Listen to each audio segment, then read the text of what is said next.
Hi, Vice President Pence. My name's Cade. It's an honor to meet you. Is it Casey? Cade. Oh. Cade, sorry about that. Yeah, you have undoubtedly created a successful political career, leaving your mark within history, in Congress, governor, and most importantly as Vice President. And while I'm not here to talk about that today, I am here to ask you a question that not only I wonder, but one that I believe the American people have a right to know. Are you running as a candidate in the 2024 presidential election?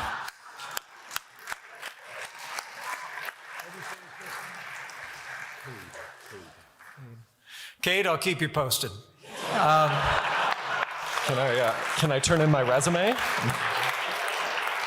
But thanks for the question. I'm very, very humbled by that. Hi. Hi, thank you for coming today. My name is Mike. Hi, Mike.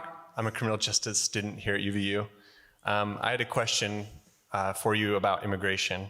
So I recently had the chance to intern for a United States Senate office and witnessed the complexities of immigration to the United States firsthand.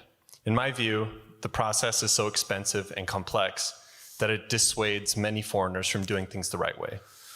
In addition to actually enforcing existing immigration law, what specific changes should we make to immigration law to improve and simplify the process to incentivize legal immigration? Mike, I think it's, as I said in my remarks, it's an issue I've been thinking about for a long time. And I'm very proud of the fact that under the Trump-Pence administration,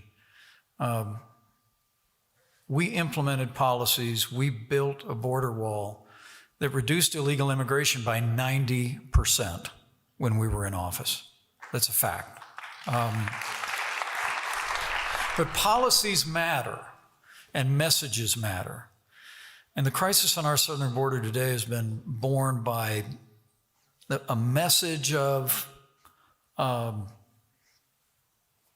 open borders from some in the public square. But the policies that were changed, I think, have catalyzed the crisis we have at the southern border today. The 2 million people that have been accounted for do not include people that snuck across the border and got away. They're all people that are applying under our current asylum system. Now, what we determined in our administration was that the asylum system was being abused by many people that were coming from countries where there was not actually a history of political persecution or the kind of violence that we would allow for an application, okay, for asylum in the country. We have asylum laws. They've been on the books for a long time.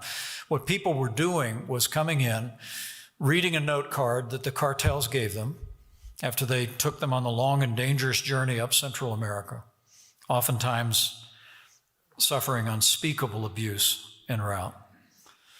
And then they would read a card saying, I'm applying for asylum and because of the following conditions. And then under the previous law, and this sadly is returned now, is people were then given a court date of a year or two down the road and allowed to just simply disperse into the United States. During our administration, we learned that roughly 95% of the people never showed up for their asylum hearing. It came to be known as catch and release, that people would come into the country and just vanish. And that's a broken immigration system. What we did was we created a policy that I negotiated on the president's behalf with the Mexican government called Remain in Mexico, in which the Mexican government agreed that people applying for asylum would wait in Mexico until their court date came, and then they could come into the United States for their court date.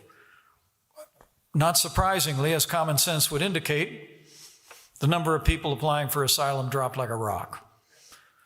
And sadly, literally on the first day of the Biden administration, they ended Remain in Mexico. There was a court fight over it, but now it's been formally ended. And I'm going to tell you, I'll be in Central America in the next week, and I'm going to be delivering a very strong message down there to our allies that more has to be done. A nation without borders is not a nation, and we owe the American people a secure border and to uphold and enforce the laws of this country, including the laws regarding immigration.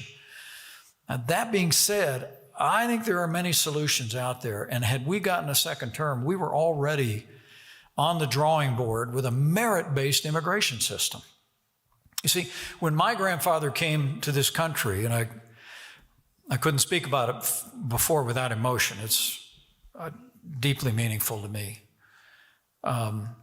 as it is to every immigrant family in this country.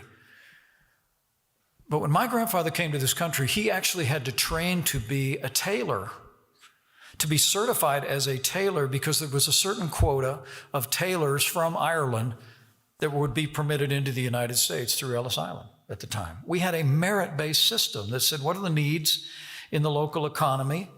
And then we'll let people into the country that can meet those needs.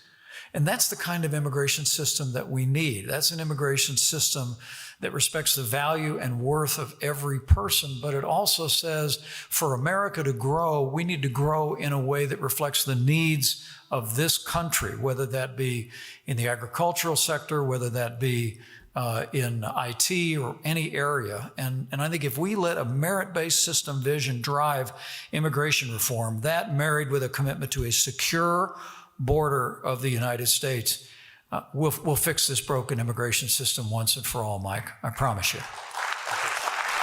Get ready.